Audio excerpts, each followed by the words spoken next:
Hello guys, അപ്പം നമ്മൾ മുംബൈ പോവാണ്. ഞാൻ മുമ്പ് പോയിട്ടുണ്ട്. അപ്പോൾ പിന്നെ ഒരു പ്രാവശ്യമാണ് പോവാണ്. നമ്മളൊരു ഇൻ്റർവ്യൂവിന് വേണ്ടിയാണ് പോണത്. അപ്പോൾ അങ്ങനെ ട്രെയിൻ വേണ്ടി കാത്തിരിക്കുകയായിരുന്നു. ആലുവയിൽ നിന്ന് ബസ്സേറോടെയാണ് ടിക്കറ്റ് കിട്ടിയേക്കുന്നത്. അങ്ങനെ ട്രെയിൻ വന്ന് 2 മണിക്കായിരുന്നു ട്രെയിൻ. അങ്ങനെ ട്രെയിൻ വന്ന് ട്രെയിനിലേക്ക് കയറി. അങ്ങനെ സ്ലീപ്പറാണ് നമ്മൾ ബുക്ക് ചെയ്ത്. ഒരു ശോകം ഫാമിലി നമ്മുടെ അടുത്ത് കിട്ടിയത്. എപ്പോൾ ഞാൻ ഒറ്റയ്ക്ക് പോകണമെന്നല്ലെങ്കിൽ പ്രശ്നം. എനിക്ക് ഇതേപോലെ ശോകം കമ്പനിയൊക്കെ കിട്ടുമ്പോഴാണെങ്കിൽ വൻ ശോകം അടിക്കാറ്. അല്ലെങ്കിൽ നല്ലൊരു ഫാമിലി അല്ലെങ്കിൽ നല്ല കമ്പനിക്കാരെ കിട്ടാറ്. എന്തായാലും കുഴപ്പമില്ല, നമുക്ക് പോയാലേ തരുള്ളൂ. പിന്നെ അവിടെ സൈഡിൽ ഇങ്ങനെ സ്ഥലങ്ങളൊക്കെ കണ്ടിങ്ങനെ ഇരുന്ന് നല്ല പ്രകൃതി രമണീയമായ കാഴ്ചകളായിരുന്നു. അതൊക്കെ കണ്ടിങ്ങനെ ഇരുന്ന് അത് കഴിഞ്ഞ് ഷൊർണൂരൊക്കെ എത്താറായപ്പോഴത്തേനും മഴ തുടങ്ങി.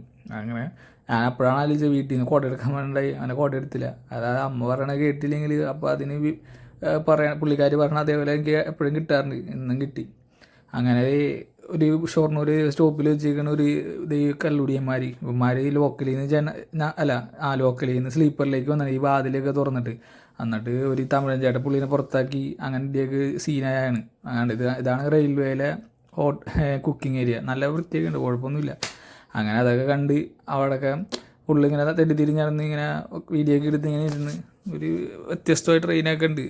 ട്രെയിനാണ് എന്തോ കൺസ്ട്രക്ഷൻ എന്തോ സംഭവമാണെന്ന് തോന്നുന്നു.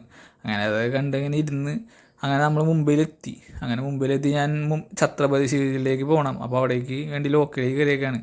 ഇതാണ് ഇത്രയും സൂപ്പർ ലുക്കുള്ള ഒരു റെയിൽവേ സ്റ്റേഷൻ ഞാൻ ഇതുവരെ കണ്ടില്ല കേട്ടോ. എന്ത് രസമാണ്. എൻ്റെ ഉള്ളായാലും പുറത്തായാലും ഒരു രക്ഷയില്ല കേട്ടോ. അമ്മാതിരി ബിൽഡിങ്.